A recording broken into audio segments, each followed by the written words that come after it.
Hello my dear friends, तो कैसा रहा आपका एग्जाम। उम्मीद है कि एकदम बढ़िया आपने अटेम्प्ट किया होगा। हाँ देखो, कुछ स्टूडेंट्स से जैसे मेरी बात हुई थी, स्टूडेंट्स ने बताया कि सर पेपर लेंथी था इस बार और पिछले पेपर में। अगर कंपैरिजन करें हम तो क्या क्या डिफरेंसेस थे। डिफरेंस पहला ये था कि पिछली बार न्यूमेरिकल पोर्शन ज्यादा दिया गया था और उसमें आपको एक कंसेप्ट की बजाय डबल कंसेप्ट बेस्ड कुछ ऐसे न्यूमेरिकल्स थे।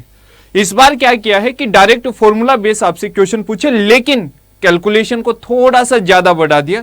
जैसे स्टूडेंट से मेरी बात हो रही थी तो उनका मानना है कि सर अगर क्वेश्चंस की बात करें तो आउट ऑफ 100 क्वेश्चन, अगर सब्जेक्ट कंसर्न में बात करो, out of 100 questions 80 to 90 questions her student को आराम से अटेम्प्ट करना आता था। लेकिन टाइम ना मिलने की वजह से स्टूडेंट का जो एवरेज अटेम्प्ट है वो आपका 70 से 80 के बीच रहा है। अब अगर यहां से बात की जाए कि सर एक एक्सपेक्टेड कट ऑफ, तो एक बार हम देख लेते हैं कि जो एग्जाम पैटर्न था उसी के बेस पे क्या एक्सपेक्टेड कट ऑफ हो सकती है।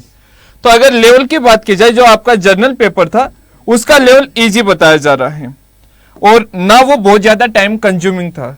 यानी कि अगर मैं इसको लेके चलूं 80 + 100 के कंसेप्ट पे, तो ये मेरे अकॉर्डिंग जैसे 80 में से अगर आप 60 या 65 के बीच जा रहे हैं, ये एक अच्छा अटेम्प्ट आपका रहेगा। 60 to 65। और अटेम्प्ट की जब मैं बात कर रहा हूं तो इसमें लगभग 90 to 95% एक्यूरेसी चाहिए आपको। और यहां अगर आपका अटेम्प्ट 70 से 75 अटेम्प्ट है तो ये एक अच्छा अटेम्प्ट आपका माना जाएगा। अब अगर इसमें देखें कि 90% एक्यूरेसी के साथ भी हम चलते हैं तो क्या एक एक्सपेक्टेड कट ऑफ आपकी हो सकती है।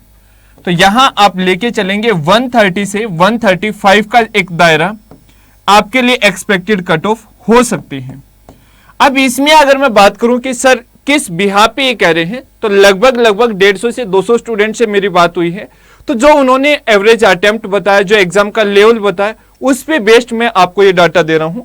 150 से 200 उन स्टूडेंट से बात हुई जिन्होंने डायरेक्ट एग्जाम को फेस किया है, और मेरे हिसाब से उनसे बेहतर तो फिर कौन बता सकता है। और इतने में अंदाजा हो भी जाता है एग्जाम का। जो उन्होंने लेवल बताया कि सर एग्जाम का लेवल इजी टू मॉडरेट रहा है, लेकिन जो मैथमेटिकल पार्ट था, या मैं बात करूं फिजिक्स में जो कैलकुलेटिव पार्ट था, वो थोड़ा सा टफ रखा गया है, या मैं कहूं कि उसमें टाइम कंज्यूमिंग ज्यादा था। ऐसा अक्सर होता है, जैसे कुछ क्वेश्चंस ऐसे डाले गए जिसमें 3 से 4 मिनट भी लग रहा था, कुछ क्वेश्चन ऐसे थे जो 10 से 15 सेकंड में कंप्लीट हो रहे थे। तो ओवरऑल अगर सब स्टूडेंट्स के व्यू को मैं इंक्लूड करके चलता हूं तो मेरे अकॉर्डिंग इस एग्जाम की जो आपकी एक्सपेक्टेड कट ऑफ रहेगी वो आपकी जाएगी 130 से 135 का आपका एक्सपेक्टेड कट ऑफ रहेगा, क्योंकि आपके एग्जाम का लेवल क्या है, easy to moderate. Easy to moderate आपका एग्जाम का लेवल है।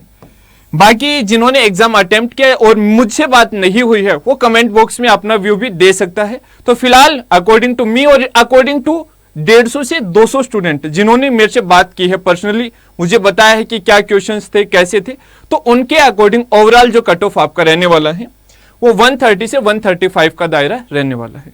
तो फाइनली आपका क्या व्यू है ये कमेंट बॉक्स में जरूर कमेंट करें और चैनल को जरूर सब्सक्राइब कर ले। Thank you.